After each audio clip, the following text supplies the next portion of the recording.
Swastiastu, Namo Buddhaya, salam kebajikan. Yang saya hormati, saya muliakan dan saya banggakan Kepala Staf TNI Angkatan Darat, Jenderal TNI Maruli Simanjuntak. Namanya Simanjuntak, tapi ngomongnya Sunda. Tepuk tangan buat orang Sunda. Yang namanya Sunda saja jarang ngomong Sunda. Bapak namanya Batak, ngomongnya Sunda. Karena Bapak merasakan bagaimana enaknya air Sunda dan enaknya Darmaji di Sunda.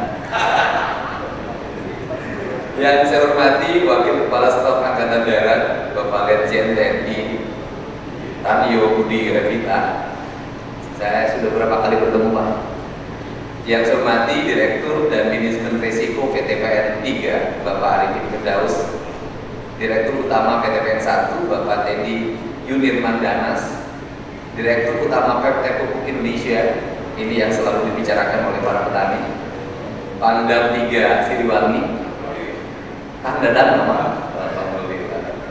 Kemudian Sekda Provinsi Jawa Barat, para pejabat utama di lingkungan Mabes TNI Angkatan Darat, Kepala Perangkat Daerah Provinsi Jawa Barat. Bagi saya hari ini adalah hari kebahagiaan. Bukan hanya kebahagiaan hari ini ada kerjasama antara Provinsi Jawa Barat dengan Mabes TNI, tetapi kebahagiaan seorang manusia Indonesia yang cita-citanya jadi tentara. Daftar Akmil tidak lulus karena berat badannya 47 kg.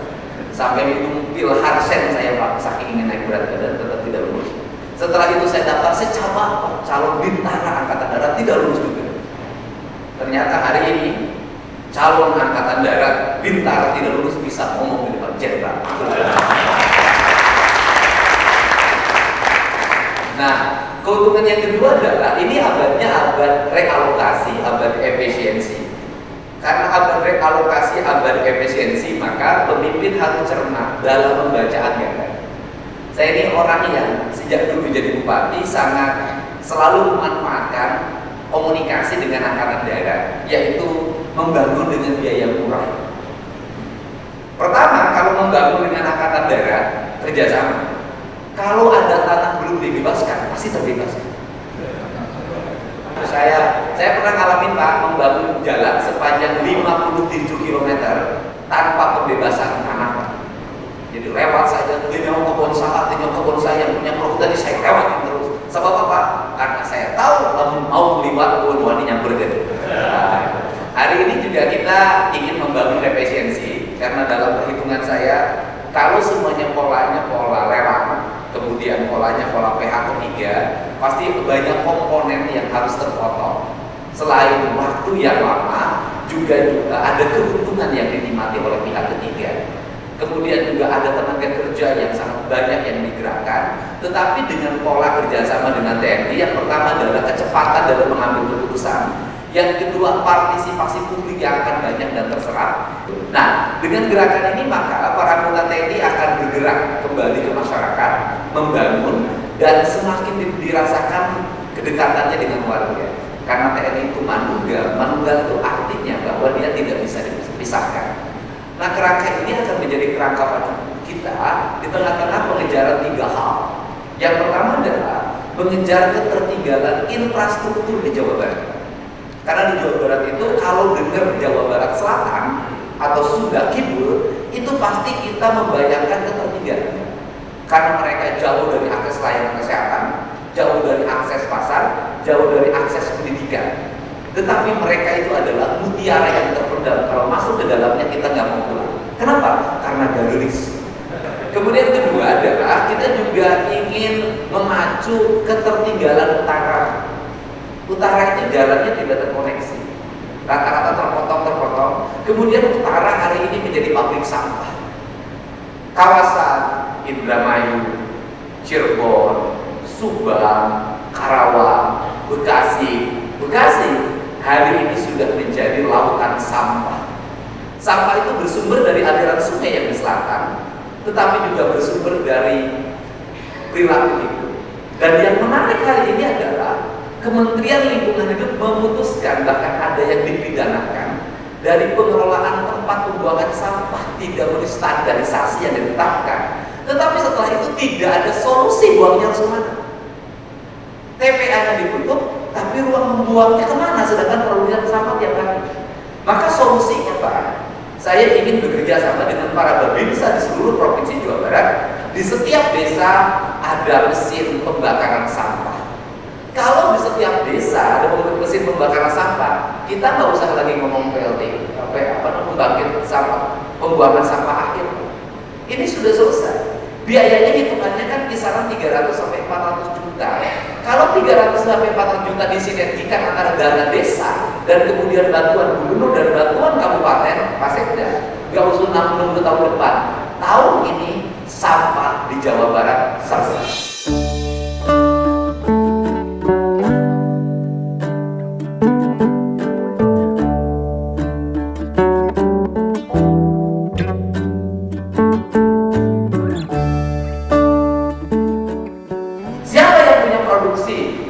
Dari mesin itu diantaranya TNI Angkatan Darat.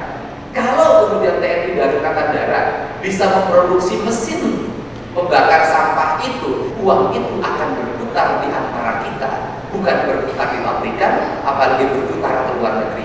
Ini adalah bagian strategi yang diinginkan oleh Pak Prabowo, yaitu mendorong ekonomi agar berputar dari kita ke kita. Ini yang pertama. Kemudian yang berikutnya adalah problem rumah tidak layak huni atau rumah rakyat miskin. Problem rumah tidak layak huni tidak bisa hanya dilakukan pendekatan dengan membangun komplek perumahan, tetapi mendorong agar orang-orang yang tidak rumah itu kembali ke kampungnya, kembali ke lingkungannya, membangun rumah di antara pemukiman warga yang ada. Dan ini bisa digunakan dengan pola TNI. Bisa membangun rumah satu desa 100 unit, kemudian atau 50 unit, ini akan melakukan kecepatan. Dan saya meyakini betul seluruh problem rumah di Jawa bisa selesai dalam waktu 1 tahun. Nah, kemudian yang ketiga adalah konsep tentang rusaknya hulu, rusaknya daerah hilir. Rusaknya hulu bisa diselesaikan kalau TNI kemudian digerakkan kembali lagi ke hulu, ke hutan. Karena apalagi Jawa Barat simbolnya adalah Siliwangi. Siliwangi itu mau, kalau mau kan harus ada lubuknya. Karena kalau mau kembali ke hutan, maka hutannya akan berwibawa dan maunya akan berwibawa. Tetapi kalau mau rusak, hutannya rusak, mau turun ke lembur, maka punya ada 4 Bapak Ibu. Yang pertama, dia akan ditangkap kemudian di air keras, maka dia menjadi patung mau. Yang kedua, ditangkap kemudian diambil kulitnya, nah itu bekal pilkada Pak. Karena biasanya kulit mau dipakai isi untuk nyalonin kepala desa. Yang ketiga adalah ditangkap kemudian dimasukin ke kebun binatang. Dia tidak berdaya lagi Pak. Kurang anggarannya kebun binatang, mati kan dibalik. Atau yang keempat Pak, ditangkap, dilatih Pak, makannya cukup, tapi dia harus tunduk pada pawang. Kalau pawangnya laki-laki agak mendingan Pak, masih rada terhormat. Ini pawangnya perempuan, pakai celana dalam dan BH, maka mau yang gagah itu tertunduk sama pakaian pakai BH dan celana dalam. Ini kan harus segera dikembalikan karena wibawa. Nah, kemudian yang berikutnya adalah di daerah hilir Pak, seluruh daerah aliran sungai hari ini sudah dipenuhi bangunan dan sudah bersertifikat. Hari Senin akan diputuskan dengan Kementerian PU dan Kementerian ATR BPN, karena itu usulan yang saya sampaikan bahwa bumi, air, dan kekayaan alam yang terkandung di dalamnya dikuasai oleh negara. Maka negara berhak membebaskan dan menguasai lagi daerah aliran sungai. Maka ini menjadi gerakan kita yang ketiga.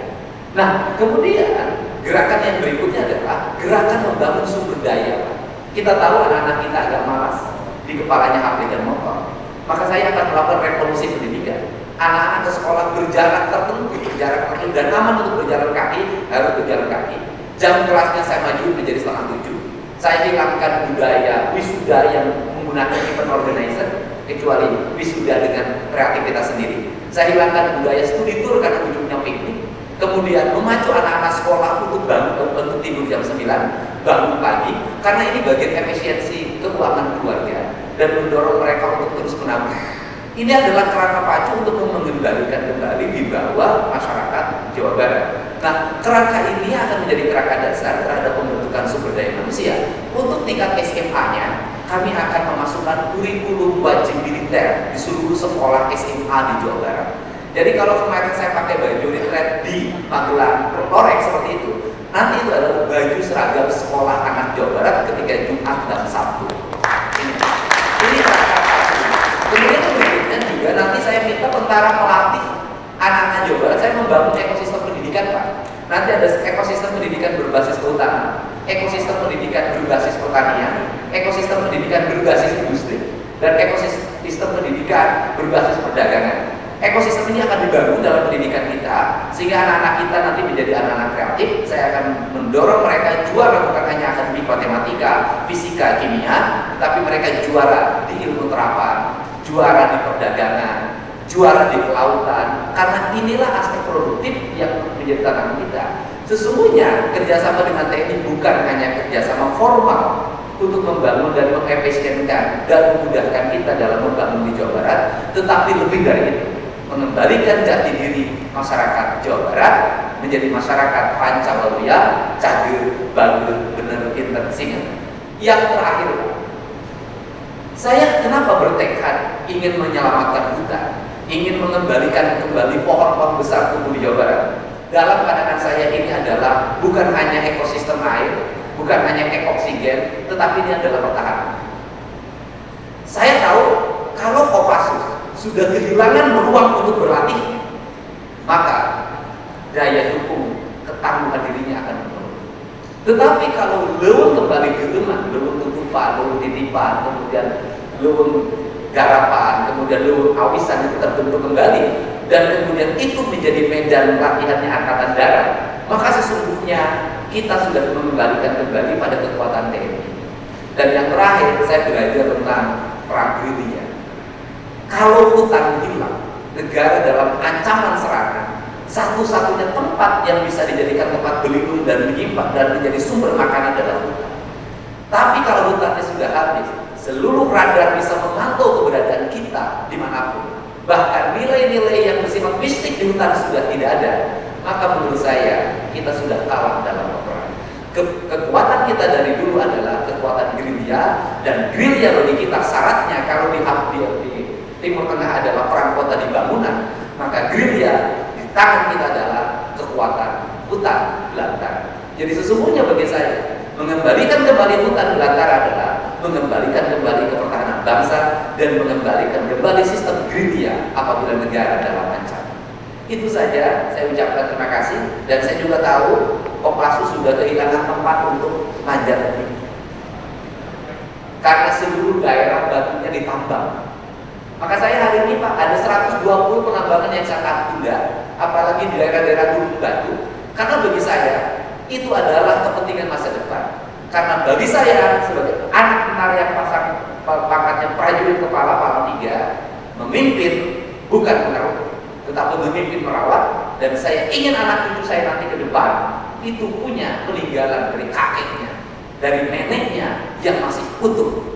Tidak meninggalkan hutan yang besar, tetapi meninggalkan kekayaan alam yang cukup, meninggalkan anak-anak yang cerdas, meninggalkan anak-anak yang memiliki kemampuan akademik, dan meninggalkan cadangan uang yang cukup. Strategi Jawa Barat saya sampaikan, strategi membangun Jawa Barat adalah 3 tahun membangun fisik, tahun keempat dan kelima kami akan berinvestasi, Pak. Kami akan meningkatkan modal kami di bank BJB yang hari ini bermasalah, tapi insya Allah sebentar lagi masalahnya hilang.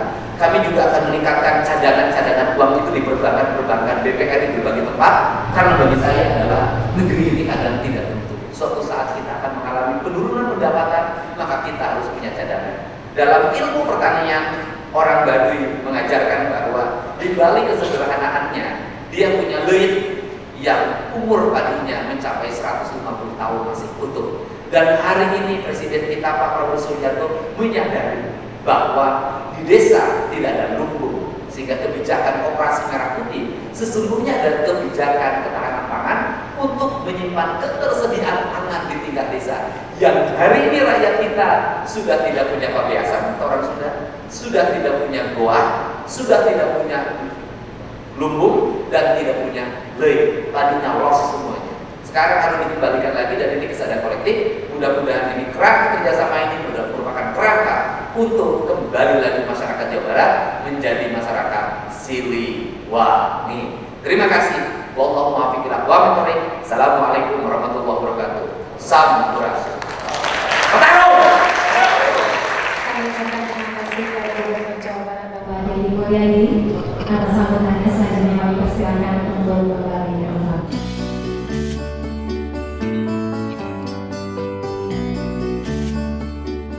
Assalamualaikum warahmatullahi wabarakatuh. Salam sejahtera untuk kita semua, Swastiastu. Oh yes, ini kalau ngomong sama Bapak pakai sampurasun, Pak ya? Sampurasun. Ini ada sebagian soalnya. Kalau Bang Wisnu apa? Oh udah tadi ya.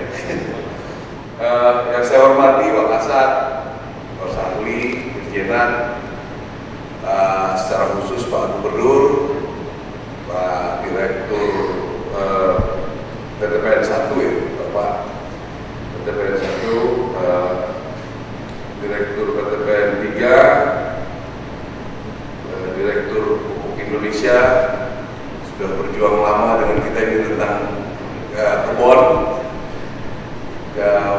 Pangdam, asisten, Bapak Ibu yang mohon maaf tidak bisa saya sebutkan satu persatu.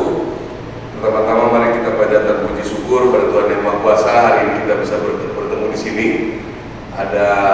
Berarti ada 4 pihak di sini berkumpul bersama di sini. Terus terang Pak, sebetulnya cita-cita saya untuk duduk bersama seperti ini, orang-orang yang punya stakeholder tentang masyarakat dan alam ini sudah sejak lama.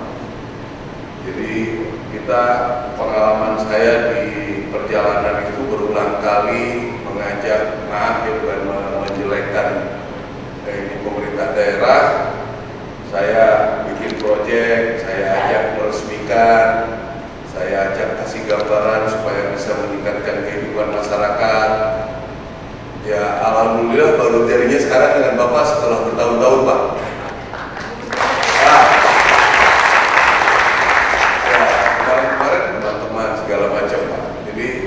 Mudah-mudahan ini saya juga berharap ini bisa jadi contoh buat yang lain Pak, karena memang motivasi kami itu bagaimana bisa masyarakat meningkat dan alam terjaga. Awalnya kami berpikir begitu adalah sebetulnya sesuai dengan konsep pertahanan yang sudah disinggung oleh Pak Gubernur tadi, bahwa konsep pertahanan kita adalah perlawanan rakyat semesta. Jadi bagaimana jadi senior-senior kita itu sudah luar biasa sejak dulu. Bagaimana mungkin bisa mempertahankan Indonesia, negara kepulauan seluas ini? Kalau negara-negara yang di Eropa tinggal bangun dinding aja dia masih udah jadi perbatasan. Kalau Indonesia dari sejak dulu hebat, senior kita sudah berpikiran bahwa kita konsep yang paling tepat adalah perlawanan rakyat semesta.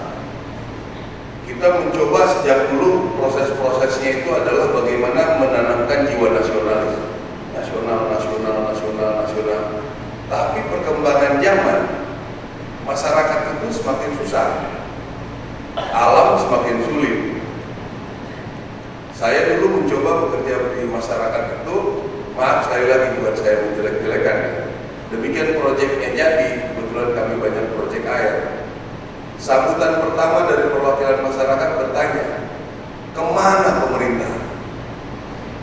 Kok tentara yang mengerjakan? Akhirnya demikian saya jadi pembicara selanjutnya, saya bilang saya pemerintah. Disitulah saya berpikiran mulai di proyek-proyek kami itu ditulis semua negara hadir untuk rakyat. Jadi masyarakat ini kalau diajak nasionalis tinggal hadir saja seperti itu, bahwa mereka bisa meningkat hidupnya, bisa lebih baik, sehingga dia rasa negara itu ada. Ya. Kalau ada yang disampaikan seperti ini ke Kang Deddy, ya udah masyarakat udah terasa, udah hadir, diberesin, hadir betul. Jiwa nasionalnya ada, jiwa ingin membela daerahnya pasti akan muncul dengan sendirinya. Apalagi kalau sudah ekonominya meningkat. Kita berupaya setelah punya ide begitu, minimal program air kami terus berjalan Pak. Sampai dengan sekarang kita bisa 3.600 lebih, 3.700 kalau nggak salah progresnya. Itu tanpa anggaran yang tersupport langsung. Jadi cari teman kanan kiri, ada CSR kanan kiri, bisa juga bikin 3.000 lebih. misalnya ini ada uang bikin air, kalau itu sih akeh buat tentara. Ya. Sudah 3.700 dari mulai kita berpikiran air bersihnya kita berpikir sanitasi berpikir supaya air buat kebun. Sekarang kita sudah mulai air buat sawah. Jadi memanfaatkan aliran-aliran sungai supaya jangan ke laut. Ya, jadi bisa ke sawah dulu bisa dikerjakan. Ini proyek kita sudah berjalan dan di Jawa Barat juga sudah ada beberapa titik yang sedang sudah jadi dan sudah ada proses yang sedang berjalan juga. Jadi saya meyakini bahwa nanti kalau kita bisa ini bersama dengan masyarakat kita bangun ekonomi mereka, ya, kita bisa rawat hutan-hutan kita, air-air kita pasti akan negara yang sangat kuat. Kita pasti akan sangat kuat. Ya. Sebetulnya kalau kita kompak, saya yakin sekali bisa. Ya, saya meyakini kita bisa. Kami bisa mengeksekusi, ada yang punya support. Yang saya bilang tadi, hanya menyambungkan puzzle saja, kita sudah mampu membuat ribuan hektar kebun. Sudah 54.000 hektar sawah yang nanti pas ada hujan airnya mengalir terus. Ya, memang perkembangan ini setelah bertahun-tahun kita bekerja dan sambil presentasi sampai sekarang, alhamdulillah yang dari pemerintah untuk air di persawahan akan dialokasikan uang 12 triliun itu, mungkin banyak yang akan dikerjasamakan dengan kita setelah hampir beberapa tahun kita jungkir balik dengan itu. Kita mencoba membuka lahan dengan PTPN dan juga Indonesia. Dulu masih Krakatau, pupuk Kaltim, saya udah blank juga di kemarin dengan pupuk Kaltim. Mulai dari 10 hektar, 200 hektar, sekarang bisa 1.000, nanti tahun depan 1.000 lagi Pak ya. Sengaja ngomongnya di sini biar ketolong juga. Jadi saya yakin nih, mudah-mudahan step-step ini Pak bisa jadi nanti Jawa Barat bisa menjadi contoh. Kita akan ajak lagi tempat-tempat yang lain. Saya yakin perubahan akan cepat. Makanya tadi saya sempat sarankan kepada gubernur supaya dibuat data dulu survei tentang masyarakat miskin, masyarakat tidak terakses air bersih dimulai pada saat Bapak menjabat ini. Kita buktikan bahwa dalam sekian tahun perubahan itu akan banyak sekali. Jadi kadang-kadang mohon maaf nih, data-data kita ini nggak pernah diupdate. Saya pernah mencoba mengikuti, kadang-kadang mereka mengikutinya itu dari program pemerintah. Kalau sudah ada membuat saluran air yang bisa 2000 baru data berubah. Mungkin masalah-masalah survei ini juga bisa kita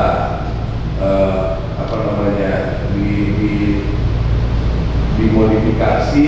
Mungkin mahasiswa yang berhubungan dengan data-data survei ini, mereka yang mengerjakan sehingga betul-betul turun ke lapangan.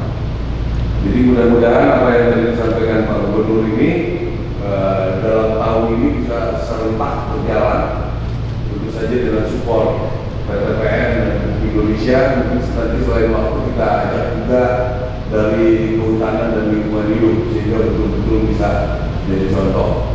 Yang lain Pak Aster tetap kita jalankan di Kodam-Kodam, tapi kita fokus nanti di Kodam 3 di Jawa Barat khususnya. Ini harus bisa menjadi contoh di seluruh Indonesia nantinya. Ya, sekali lagi terima kasih atas dukungannya. Kami senang sekali, kami itu merasa bersyukur sekali Pak.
Apa jadi Pak? Mau Pak?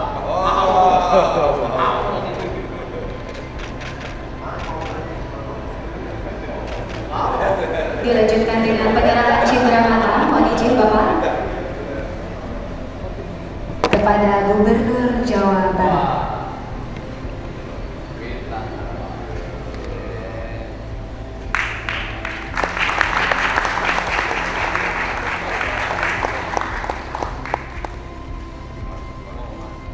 Cindera mata selanjutnya dari Gubernur Jawa Barat kepada Kepala Staf Angkatan Darat.